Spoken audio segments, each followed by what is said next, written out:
नमस्कार, आप सभी का एक बार फिर से स्वागत है हमारे चैनल संस्कारी बेटी पे।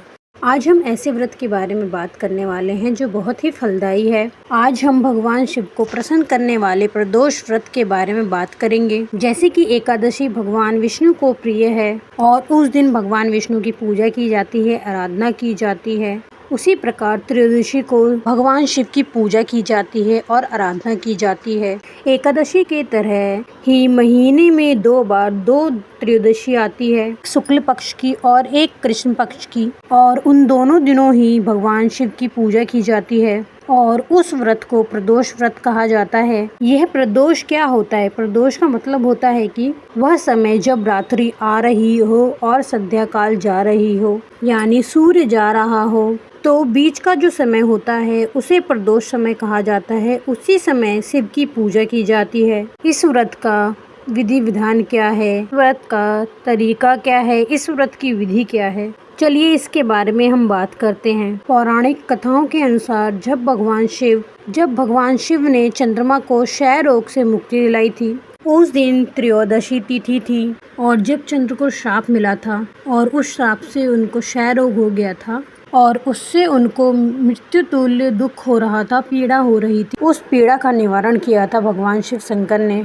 शिव शंकर की कृपा से वह रोग मुक्त हो गए थे, इसलिए त्रयोदशी के दिन इस व्रत को किया जाता है। भगवान शिव की आराधना की जाती है और उनको प्रसन्न किया जाता है। प्रदोष व्रत को लेकर एक पौराणिक तत्व सामने आते हैं। उनके अनुसार कहा जाता है कि चारों तरफ अनर्थ, अनाधार और अधर्म का अधिकार होगा, दुष्ट शक्तियां हावी हो जाएंगी, मनुष्य सिर्फ स्वार्थ की भावना से काम करेगा। उस समय जो मनुष्य भगवान शिव की पूजा करेगा, वह उनकी आराधना करेगा, वो संसार से मुक्त हो जाएगा। इसलिए कहा जाता है कि त्रयोदशी व्रत करे हमेशा, ही ताके रहे कलेशा। शिव चालीसा में आपने सुना होगा। इसी लाइन को लेकर यह व्रत बताया गया है, जिसे हम प्रदोष व्रत कहते हैं। एकादशी से अलग त्रयोदशी को पढ़ने वाले व्रत प्रदोष व्रत वो थोड़े अलग होते हैं। वो इसलिए कि हो सकता है कि जो त्रयोदशी है वो सोमवार को पड़े या मंगलवार को पड़े, बुधवार को पड़े, बुधवार, शुक्रवार, शनिवार, रविवार, किसी भी दिन पड़ सकती है।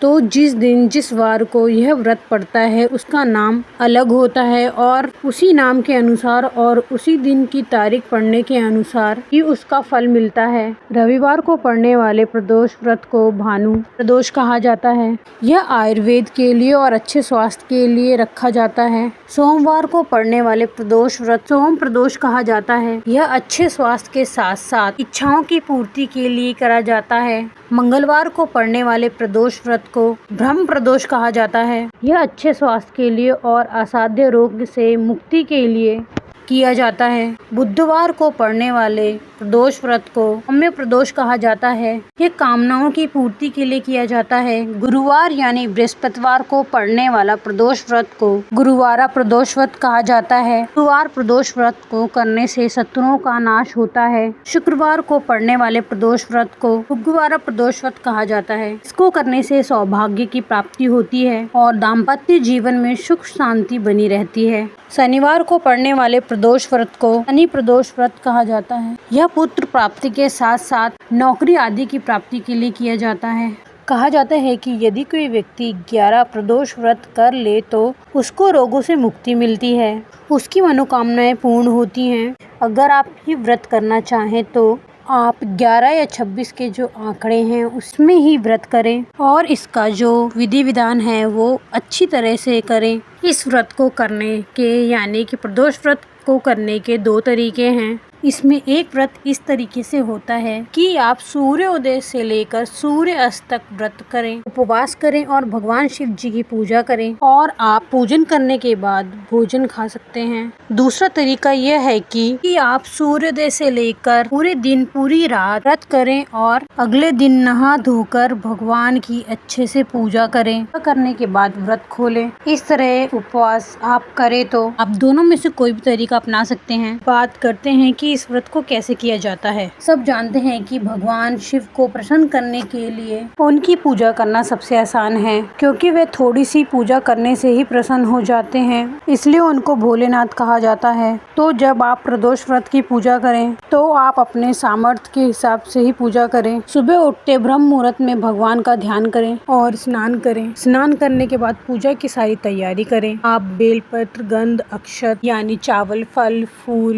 लौंग, धूप, इलायची और जो भी आप भगवान को अर्पित करना चाहते हैं उससे आप भगवान की पूजा कर सकते हैं। और आप चाहें तो भगवान की 16 प्रकार की सामग्री से पूजा कर सकते हैं और ओम नमः शिवाय का जाप कर सकते हैं। अगर आपको चालीसा आती है या शिव श्रोता आती है तो उसका भी उच्चारण कर सकते हैं, उसका पाठ कर सकते हैं और भगवान शिव की पूजा कर सकते हैं। कहा जाता है कि प्रदोष व्रत वाले दिन आप शिव जी की प्रतिमा भी किसी को भेंट कर सकते हैं या फिर आप स्वयं शिव जी को ही भेंट कर सकते हैं, कोई उपहार दे सकते हैं। इससे आपका व्रत का जो फल है वो कई गुना हो जाता है। और फिर आपको सूर्यास्त से पहले एक बार फिर स्नान करना है और प्रदोष काल शुरू होने से पहले भगवान शिव की पूजा करने की सारी सामग्री एकत्रित करके रखनी है। इस दिन पूजा प्रदोष काल में ही करें और आप ये पूजा किसी भी प्रकार से कर सकते हैं। भगवान को प्रसन्न करें, पूजा करें, आरती करें, मंत्रों का स्रोत करें या फिर चालीसा पढ़ें। आप 8 दीप भी जला सकते हैं और 8 दीपकों को 8 दिशाओं में रखें अपने घर में और दीपक रखते वक्त ओम नमः शिवाय का जाप कर सकते हैं। पूजा जैसे भी हो, मन आपका शिव में होना चाहिए। चलिए जानते हैं ये व्रत किस लिए करना चाहिए, किसके लिए करना चाहिए और क्यों करना चाहिए और कौन इस व्रत को कर सकता है। प्रदोष व्रत को हमारे शास्त्रों में बहुत ही सराहा गया है, क्योंकि जो व्यक्ति बहुत ही पीड़ित है किसी रोग को लेकर या फिर किसी को संतान नहीं हो रही या फिर किसी के दाम्पत्य जीवन में बहुत ही कलेश है या फिर व्यक्ति को नौकरी नहीं मिल रही,